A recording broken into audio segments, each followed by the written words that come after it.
नमस्कार. संपूर्ण माझी यूट्यूब फॅमिली, सर्व माझी ऑडियन्स आणि माझ्या सगळ्या लाडक्या बहिणी, आपणा सर्वांचे खूप खूप मनापासून स्वागत आहे. लाडकी बहीण योजनेमध्ये आता जवळजवळ 1 कोटीपर्यंतच्या ज्या बहिणी आहेत त्या अपात्र झालेल्या आहेत आणि त्यांना नोव्हेंबरपासून हप्ते येत नाही आहे. आणि काही बहिणी अशा आहेत की त्यांना ऑगस्ट आणि सप्टेंबरचे पण 2 महिन्याचे हप्ते आलेले नाहीत.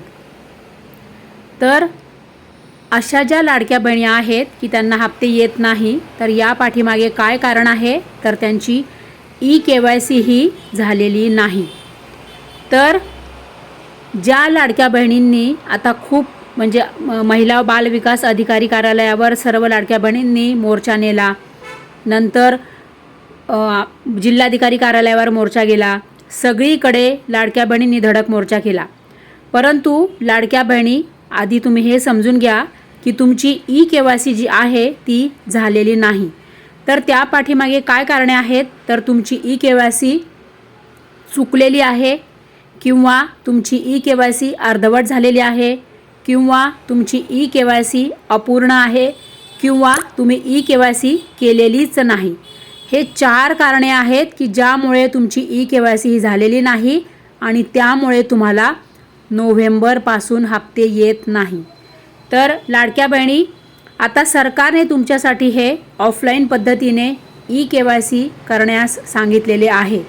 तर त्यासाठी तुम्हाला काय करायचे आहे, तर कोणत्या बहिणी आहेत त्यांनी KYC करायला पाहिजे ऑफलाईन पद्धतीने, आणि कशी करायला पाहिजे, आणि हे तुम्हाला का आवश्यक आहे, हे तुम्हाला आता सर्व या व्हिडिओमध्ये आपण सांगत आहोत.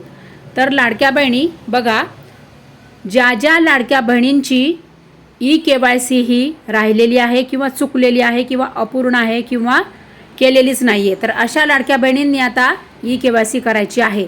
आणि त्यामध्ये आणखीन कोणत्या बहिणी आहेत, तर ज्या बहिणी निराधार आहेत, विधवा आहेत, परित्यक्त्या आहेत आणि एकल आहेत, आणि ज्यांच्याकडे कोणतेच कागदपत्र नाही, अशा सगळ्या लाडक्या बहिणींनी पुन्हा ऑफलाईन पद्धतीने KYC करायची आहे. तुम्ही जर केलेली असेल आता तर चांगली गोष्ट आहे, नाही केली तर ते तुम्हाला मी सांगत आहे. तर तुम्हाला बघा लाडक्या बहिणी, तुम्ही हे सगळं करणं गरजेचं आहे.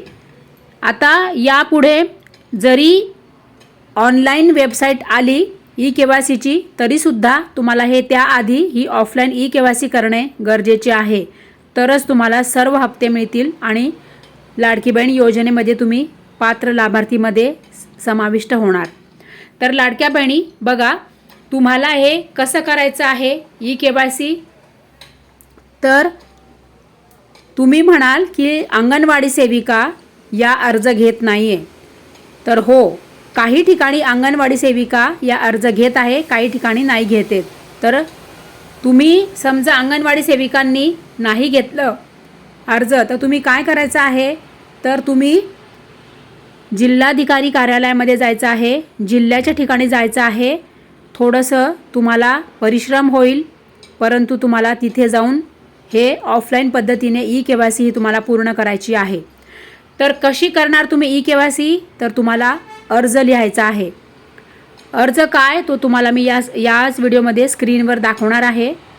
तुम्हाला तो अर्ज लिहायचा आहे. अर्ज खूप सोपा आहे. त्या अर्जामध्ये तुम्हाला तुमचं नाव, पत्ता, मोबाईल नंबर, आधार नंबर आणि तुम्ही कुठे राहतात, तुमचं ठिकाण आणि तुमची सही, एवढंच फक्त तुम्हाला आवश्यक आहे. तर तुम्हाला तो फॉर्म कुठे मिळेल, अर्ज कुठे मिळेल, तर तुम्हाला बघा अंगणवाडीमध्ये पण तुम्हाला तो अर्ज मिळू शकतो, किंवा तुम्ही माझ्या व्हिडिओमधून स्क्रीनशॉट घ्या आणि प्रिंट काढा किंवा झेरॉक्स करा त्याची. लाडक्या बहिणी बघा, अर्ज खूप सोपा आहे आणि तुम्हाला अर्जासोबत काय काय करायचं आहे, काय काय द्यायचं आहे, तर तुम्हाला या अर्जासोबत फक्त बघा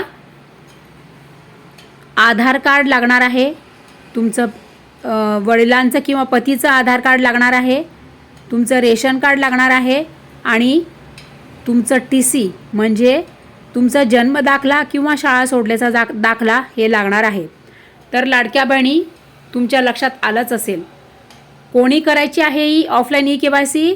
तर विधवा, परितक्त्या, निराधार आणि एकल आणि ज्यांच्याकडे कोणतेच कागदपत्र नाही किंवा अशा बहिणीसुद्धा त्यांनी पण EKYC करायची आहे. कोणत्या बहिणी? तर ज्या बहिणींचा घटस्फोट पण झालेला नाही आणि त्यांना पती पण सांभाळत नाही, अशा सगळ्या लाडक्या बहिणींनी पुन्हा ऑफलाईन EKYC करायची आहे.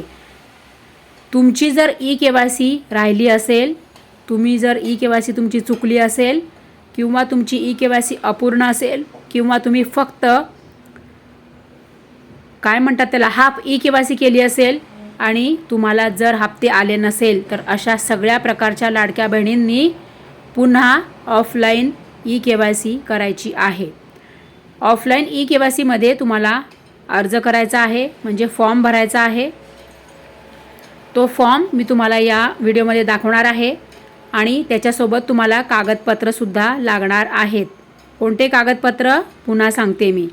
तर आधार कार्ड लागणार आहे तुमचं स्वतःचं, म्हणजे लाडक्या बहिणीचं स्वतःचं आधार कार्ड लागणार आहे की तुमचं ते आधार कार्ड अपडेटेड असायला हवं आणि EKYC कंप्लीट केलेलं असायला हवं. आणि दुसरी गोष्ट म्हणजे काय, तर बघा तुम्हाला स्क्रीनवर आता फॉर्म दाखवते. हा फॉर्म आहे, असा फॉर्म भरायचा आहे.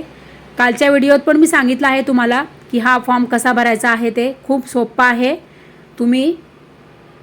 तुम्हाला जर नाही समजलं तर तुम्ही एखाद्या जाणकार व्यक्तीला दाखवून त्याला विचारून तुम्ही हा फॉर्म भरा. आणि या फॉर्मसोबत तुम्हाला काय काय करायचं आहे, तर तुम्हाला फक्त 4 प्रकारचे कागदपत्र अजून लागणार आहे. तर काय लागणार आहे तुम्हाला? स्वतःचे म्हणजे लाडक्या बहिणीचं आधार कार्ड लागेल, पतीचं किंवा वडिलांचं आधार कार्ड लागेल, रेशन कार्ड लागेल आणि जन्माचा दाखला किंवा शाळा सोडल्याचा दाखला लागेल. तर लाडक्या बहिणी, तुम्ही म्हणाल आमच्याकडे वडिलांचं पण आधार कार्ड नाही आणि पतीचं पण आधार कार्ड नाही. तर बरोबर आहे. तर ज्यांच्याकडे वडिलांचं आणि पतीचं आधार कार्ड नाही, तर त्यांनी काय करायचं आहे मी सांगते. आणि ज्या बहिणींकडे कोणतेच कागदपत्र नाही, अशा बहिणींनी पण काय करायचं आहे, कशी ऑफलाईन EKYC करायची आहे ते पण सांगते. तर लाडक्या बहिणी, आपण आधी बघूया. ज्यांच्याकडे पतीचं आणि वडिलांचं आधार कार्ड नाही, त्यांनी काय करायचं आहे, आणखीन एक अर्ज लिहायचा आहे. एका कोऱ्या कागदावर तुम्हाला अर्ज लिहायचा आहे की आमच्याकडे तुमचं नाव लिहायचं त्याच्यावर, पण परत तुमचं नाव, पत्ता, आधार नंबर, मोबाईल नंबर लिहायचा आणि मग नंतर लिहायचं की माझ्याकडे पतीचे किंवा वडिलांचे आधार कार्ड नसल्यामुळे मी हा अर्ज लिहित आहे आणि मी माझे सगळे कागदपत्र जोडलेले आहे आणि मी विनंती अर्ज पण भरलेला आहे आणि सोबत हा अर्ज लिहित आहे. तरीसुद्धा माझी EKYC मान्य करावी, कारण की मी पात्र महिला आहे, गरजू महिला आहे आणि त्यासोबतच मला माझी EKYC स्वीकारावी आणि मला माझे सर्व राहिलेले हप्ते आणि यापुढील हप्ते मला मिळावे अशी सरकारला विनंती, असा अर्ज लिहायचा आहे. आणि ज्या बहिणी निराधार आहे, विधवा आहे, परित्यक्त्या आहेत, एकल आहेत, त्यांच्याकडे कोणतेच कागदपत्र नाही आहेत, त्या बहिणींनी कसा अर्ज लिहायचा आहे ते पण सांगते. तर त्या बहिणींनी विनंती अर्ज लिहायचा आहे आणि तुमचं आधार कार्ड जोडायचं आहे. तुमच्याकडे तुमचं आधार कार्ड तर आहेच ना, तुमचं आधार कार्ड लिहा, विनंती अर्ज लिहा आणि त्याच्यासोबत तुम्हाला आणखी एक कोऱ्या कागदावर एक अर्ज लिहायचा आहे.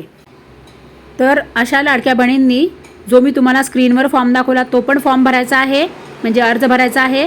त्याच्यासोबत तुम्हाला आणखीन एक अर्ज लिहायचा आहे आणि तुम्हाला काय, तुमचा जन्म दाखला तर तुमच्याजवळ असेलच, आधार कार्ड असेल, रेशन कार्ड असेल तुमचं आणि तुमचं शाळा सोडल्याचा किंवा जन्म दाखला हे कागदपत्र लागणार आहे.